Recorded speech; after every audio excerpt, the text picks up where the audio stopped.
আসসালামু আলাইকুম। আজকেও আমরা গৌরবন্ধর খেলা চলের, আমরা গৌরবন্ধ নবাড়ির খেলা চলের। আমরা গৌরবন্ধ টোটাল 6 টিম দেওয়া হয়েছে।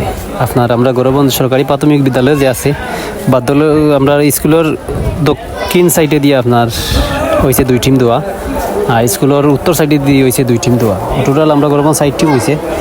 6 টিমের মাঝে খেলা চলে। আমরা গৌরবন্ধ নবাড়ি কুনাফাড়ার ম্যাচ চলে। কুনাফাড়ার আবদুল্লাপুরের গ্যাস পাম্পর একটু সাইড মিলে আগি ম্যাচ চলে। আসলে মাঠও খুব ফেক ওদের প্লেয়ারগুলো ফড়ে দিয়ে সব মাঠও খুব বেশি ফেক, বললে ঠান্ডা না, মাঠের গাছ একটু লম্বা লম্বা হয়ে গেছে। আর আসলে একটু পরে আবার একটা খেলা আছে, এটা আপনার হয়েছে জুম্মা পরে আরম্ভ হয়েছে খেলা। আবার ওটার বাদে আরেকটা খেলা আছে, আমরা কিয়াসরা হাজির বাড়ি মিলে এক টিম পাই লাগে আপনার কেসরা হাজিবাড়ি টিম পরে আপনার হাটি টিল্লার সাথে ম্যাচ আছে। কেসরা হাজিবাড়ি বনাম হাটি টিল্লার, খেলার মাঝে বাদাম খাই আর ভালো লাগে খেলা দেখে। বৃষ্টির দিন।